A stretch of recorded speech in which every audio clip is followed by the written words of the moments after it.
releases the quaffle, and the game begins! As a lifelong Harry Potter fan, I've been waiting for this ever since the last standalone Quidditch game, Quidditch World Cup. All those nostalgic memories got me so hyped up for Unbroken Studios' Quidditch Champions, even though I had some hesitations given their connection to Suicide Squad. With all the new advancements in gaming technologies, I believe that in 2024 would finally get the ultimate Quidditch experience. And in many ways, this game delivers. Harry Potter Quidditch Champions is the most immersive Quidditch game I've ever played. The controls are quick and responsive, though they do take some time to get used to. The few maps currently present in the game are beautifully designed. Each role on the pitch feels distinct and well thought out, and the gameplay itself is fast-paced, exhilarating, and challenging, just like Quidditch should be. But sometimes the realism goes a bit too far, especially in multiplayer, where the intense and at times unfair competition can take away some of the fun. As someone who usually prefers single-player experiences, I found myself asking, is Quidditch Champions really the game for me as a Harry Potter fan? Let's take a closer look. Whether you're a die-hard Harry Potter fan or new to the Wizarding World, the rules of Quidditch Champions are easy to grasp. You'll play as one of the 4 Quidditch positions: Chaser, Seeker, Beater, or Keeper, each with its own unique playstyle. Chasers are responsible for scoring goals by sending the quaffle through one of the 3 rings, earning 10 points per goal. If your Seeker catches a snitch before the opposing team, they'll secure an additional 30 points. However, the game doesn't end there. Victory goes to the team that either scores 100 points first or has the most points when the timer runs out. While this is a slight deviation from the original lore, it works surprisingly well in practice. The 30-point boost from catching the snitch is enough to stage a comeback or extend a lead, keeping matches balanced. Beaters are tasked with disrupting the opposing team, while Keepers guard the rings, ensuring the quaffle stays out. In every match, you'll primarily play as a Chaser, but you have the flexibility to switch between roles. You can choose to play as a Beater, Seeker, or Keeper whenever you need to change tactics. Additionally, while playing as a Chaser, you can swap between any of the 3 Chasers on your team mid-flight, allowing for dynamic play and strategic flexibility. As a Chaser, your primary focus is on the quaffle. To gain possession, simply fly into it or intercept it from an opponent by performing a tackle, which propels you forward and deals damage. To evade other Chasers, you can pass, boost your speed, or dodge, all while keeping an eye on the directional arrows that indicate the proximity of other players. When you're close to the rings, you can either charge or quick throw the quaffle, ideally aiming for an unguarded ring. But you must stay vigilant for incoming bludger attacks launched by enemy Beaters, as well as tackles from other players to avoid getting knocked out. When a bludger is coming your way, a gauge appears, gradually filling to indicate the remaining distance, while an arrow shows the direction it is coming from, giving you a chance to dodge. The directional arrows for players don't specify the exact moment of an attack, but they flash when the enemy is near. As a rule of thumb, it's always a good idea to dodge anyway, since every player has a health bar, and taking about 3 bludger hits and 5 tackles will result in a knockout. If you are knocked out, you can switch to the other role. Playing as a Beater is especially satisfying. You're there to create chaos and cause havoc by using your bat, or the ability to summon, send, and speed boost a bludger. Player takes a nasty tumble. Keepers, while more stationary than other roles, have critical task of protecting the rings. This position comes with unique controls and moves that take some getting used to. Additionally, Keepers should also get used to setting up speed boost rings to assist their teammates and accept the fact that they are natural-born bludger magnets. While Seekers aren't immune to bludger attacks or tackles, their focus must always remain on the snitch. Whenever this tiny winged ball appears, the Seeker's job is to locate, chase, and capture it before their opponents. Once the snitch is caught, they can return to the Chaser role and continue driving their team toward victory. The game kicks off with a lengthy introduction set at the Weasley Burrow featuring some very familiar faces. During this tutorial, you'll learn the basics of flight controls and key gameplay mechanics and get acquainted with each position through various exercises. By the end of this tutorial, think of it as your Oliver Wood training session, you'll join the Weasley family for a friendly Quidditch match in their homemade garden cup. And yes, that's Molly Weasley on her broom, ready to give you a run for your galleons. After securing the Garden Cup, the game opens up to a full-fledged career mode, setting you on the path to the World Championship. Here you can compete in 3 additional cups, either solo or in co-op with up to 3 players online. Your journey begins with an annual Quidditch House Cup, where you can represent Gryffindor, Hufflepuff, Ravenclaw, or Slytherin. You'll face off against famous players from other houses, including Cho Chang, Cedric Diggory, Draco Malfoy, and of course, Harry Potter himself. Once you've conquered the House Cup as any of the 4 houses, you'll move on to represent your school in the Tri-Wizard School Wizard Cup. Here you'll choose to play for one of 3 wizarding schools: Beauxbatons Academy of Magic, Durmstrang Institute, or Hogwarts School of Witchcraft and Wizardry. Finally, your career culminates on the global stage in the ultimate Quidditch event, the Quidditch World Cup. Here you can choose to represent one of 16 nations, including Mexico, France, South Africa, Spain, Brazil, the United States, and more. These will be your toughest matches yet, but if you make it to the finals, you'll have the honor of lifting the World Cup in the ultimate victory. Progressing through career mode allows you to improve your character's builds, tailoring them to your unique playstyle. As you advance, you'll earn skill points to upgrade stats and unlock special moves that enhance the potential of each position. The character skill trees are simple and straightforward, making it easy to develop your player without getting bogged down in complexity. One of the most exciting features is the ability to customize different brooms. Each broom, from Nimbus 2000 to the Comment or Clean Sweep, comes with unique base stats including max speed, durability, agility, and more. These stats can be further upgraded using Moonstone, which you earn by completing matches. While many players may gravitate towards popular choices like the Nimbus or Firebolt, the game encourages experimentation with different brooms to find the best fit for each role. With 6 characters in your roster, you'll find countless ways to express your personal flair. Each character can be fully customized, allowing you to adjust physical characteristics, hair, outfits, hats, and even wands. You can also equip hero skins to appear as your favorite Wizarding World character. Beyond your appearance, you can personalize broom skins, broom trails, goal scoring visual effects, emotes, and post-game celebrations. While the customization options are solid, offering plenty of ways to personalize your character, you may not be able to recreate your exact likeness, though the range of choices still allows for some creative expression. But personally, I appreciate that you can make your entire team look like Ron Weasley, if you want to keep it simple. Customizing your broom trails, goal explosions, and celebrations adds a nice touch, though the wand customization feels a bit underutilized since it's only visible during specific celebrations. For those who want to test their skills against players from around the globe, PvP mode lets you control a chaser and additional position, whether you're teaming up with friends or diving into matchmaking solo. Currently, the game is limited to 3 versus 3 matches, with the remaining positions filled by AI-controlled bots. While this may not satisfy hardcore multiplayer fans, the developers confirmed that a 6v6 mode is in the works. The matchmaking system, while not as flawed as initially felt, still has its issues. There are decent matches where teams are fairly balanced, but skill gaps can quickly emerge. One frustrating element is that even when you lose, your character can still advance in rank, which feels counterintuitive to me. And if a team starts losing, players often drop out, leading to mismatched replacement and unbalanced games.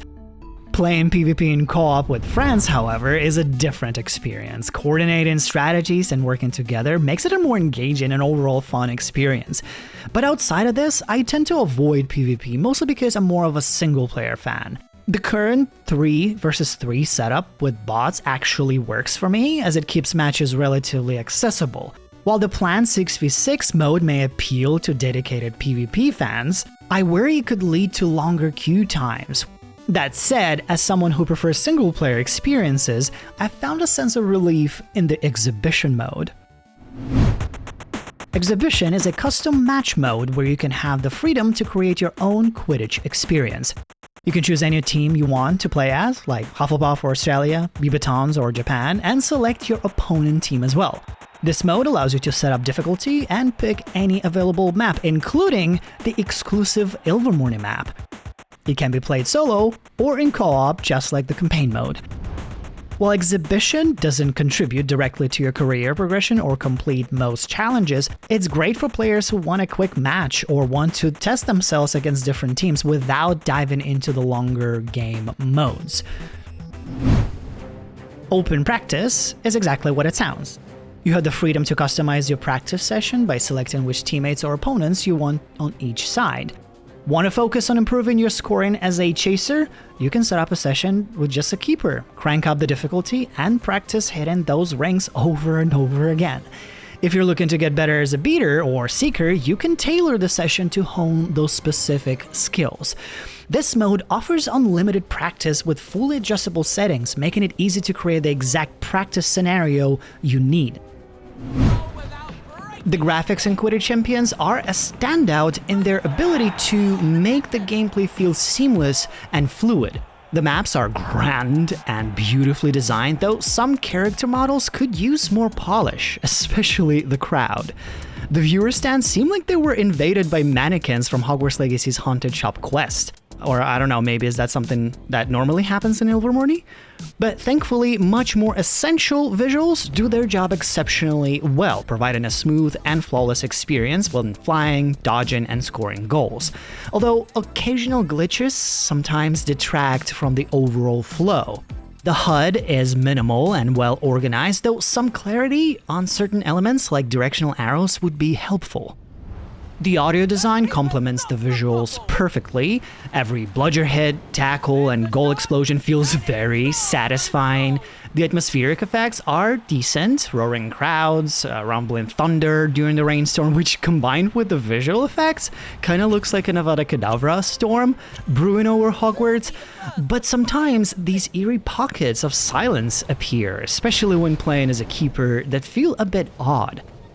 While the absence of music during gameplay helps maintain focus, the announcers, though charming and iconic at first, like Lee Jordan, become repetitive after extended play, and the use of only Rita Skeeter for all World Cup nations feels like a missed opportunity for more diverse commentary. But overall, the game's visuals and audio shine in their ability to pull you right into the sport. One of the strongest aspects of Quidditch Champions is how well it captures the essence of Quidditch through its gameplay mechanics.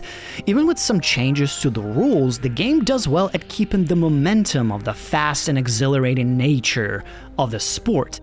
The controls are quick and responsive, and each role on the pitch from chaser to keeper feels unique with plenty of opportunities for strategy and tactic development. However, the game doesn't tell you nearly enough. Despite a lengthy tutorial, there are many mechanics, tactics, and skills that are left unexplained.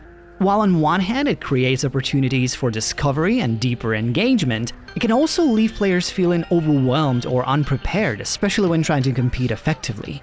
Additionally, there are a few gameplay-affecting bugs. The warning screen for incoming bludgers sometimes fails to appear, and Quaffle might unexpectedly fly backward instead of forward when attempting a pass or score.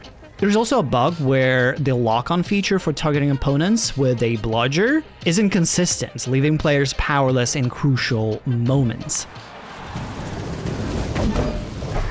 There's the 20 shot! The campaign mode is a definite highlight. It offers a fun variety of different cups, the ability to fly around less familiar areas of the Wizarding World, and cosplay as any of the 16 national teams.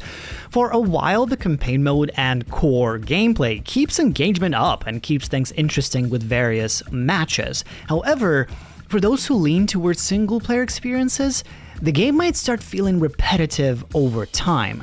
And the gameplay can become a bit grindy, especially when unlocking rewards, and doing the same thing repeatedly can lead to a loss of interest. On the multiplayer side, there's a significant challenge for those who love competitive PvP with demanding gameplay that requires skill and strategy. But for me, as someone who usually prefers single player, I have found the multiplayer experience less than enjoyable. Playing in co-op with friends, however, is a complete opposite, as the ability to coordinate and strategize on the go is where this game shines the most. While the game currently supports a 3v3 format with bots filling in, the developers have promised a true 6v6 mode in future updates, which might be more appealing to dedicated PvP fans. I believe the game nails the atmosphere of the Wizarding World, with beautifully designed maps and a sense of nostalgia that pulls you into the action. Each arena feels unique, and the promise of future seasonal updates with additional maps and features adds anticipation for more content down the road. That said, the current variety is somewhat limited. While the maps are stunning, there aren't as many available at launch as one might hope for. And the focus on Quidditch alone might feel restrictive for players who are used to a broader range of activities, side quests, and minigames. The addition of more content in the future is promising, but for now, the game might feel a bit narrow in scope. On the performance front, the game generally runs smoothly with a stable frame rate and smooth animations during gameplay, and it's great that there are no microtransactions. Players can enjoy the full game without additional costs. However, there are some technical bugs that can affect the user experience. Notifications about unlocked items can be buggy, with exclamation marks repeatedly appearing even after checking them. There's a bug where knocked out chasers fall through the floor, which is more humorous than harmful, but still worth mentioning. And the presence of some gameplay affecting bugs mentioned earlier can really detract from the overall flow and do need some fixing. While Quidditch Champions isn't perfect, I genuinely like this game. It's a lot of fun, and I think Quidditch Champions nails the essence of Quidditch perfectly. Scoring goals feels incredibly satisfying, and there's something great about the brutal impact of well-placed bludger or beater bat. I found myself getting addicted, going back over and over, even though it's repetitive. I really love flying around the different maps like Beauxbatons, Ilvermorny, Durmstrang. Each one is so beautiful and always makes me want to fly outside the arena and explore the lands. I do wish there were more maps and the ability to explore them freely, but the promise of continuous seasonal updates like the upcoming Halloween and holiday events gives hope for more content in the future. I personally would love to see more features like mini-games or unique modes, like everyone is a beater and it's like a dodgeball game, or everyone is a seeker and tries to race against each other. The game can feel grindy, overwhelming, and even a bit too much at times with everything happening on the screen. And while I avoid the multiplayer as it's not really my thing, I can totally see its appeal for PvP enthusiasts. There are some bugs that affect gameplay, which I hope will be fixed soon, but given its $29.99 price point for Standard Edition, which is half cost of most games going at $69.99, Quidditch Champions offers enough value to justify enjoying even just the single-player half of the game. So, to answer the ultimate question, yes, this game is for me, and I think every Harry Potter fan should try it. While it may or may not be your everyday game, Quidditch Champions offers the best and the most immersive Quidditch experience. And it's an experience worth having. And since the game doesn't tell you nearly enough to exceed at each roll, I've compacted some of the most essential tips and tricks to help you feel more confident on your broom in this video. But now I would like to hear from you. Are you compelled to give Quidditch Champions a shot or not? If not, what makes you hesitate? Let me know your thoughts in the comments. But guys, I appreciate you making all the way back to the end of this video. If you like it, make sure to hit the like button, subscribe button, and all the other buttons of that nature. Thank you all for watching. I'll see you next time.